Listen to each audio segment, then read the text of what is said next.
NewsNation correspondent Elina Shirazi tracking both campaigns tonight. And Elina, I know you have some new numbers coming down right now.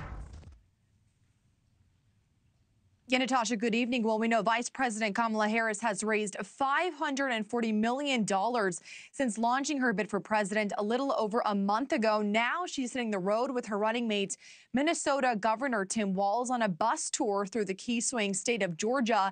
That's a state we know, Natasha, that Joe Biden turned blue for the first time in 24 years.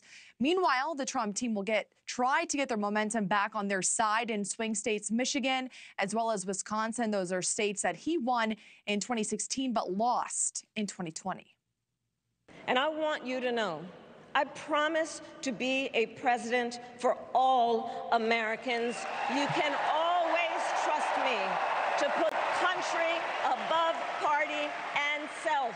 Vice President Kamala Harris's campaign releasing new fundraising numbers today, officially passing the $500 million mark, now raising $540 million since Harris launched her campaign, including $82 million raised during last week's Democratic National Convention.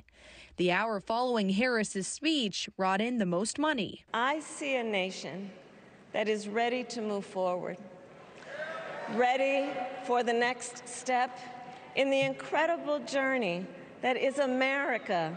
The Harris campaign noting that a third of this week's donations were from first-time contributors, 2/3 of them women.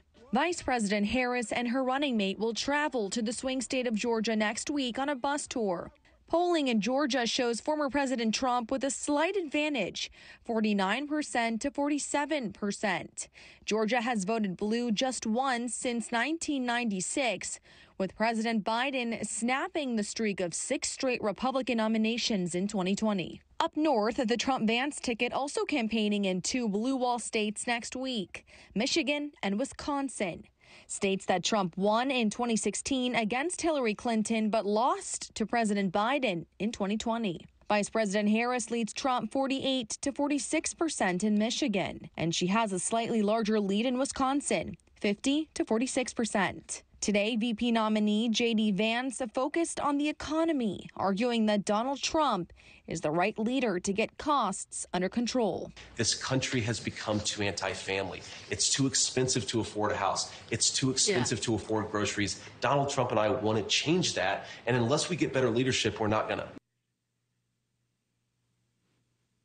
And Natasha, meanwhile, the former president will be managing his court schedule as well as campaigning. We know on Tuesday, we will hear special counsel Jack Smith's dismissal appeal in the classified documents case against Trump. And on Friday, a status report in the federal election interference case against him. Natasha. Okay, Elina Shirazi with that in Washington tonight. Thank you.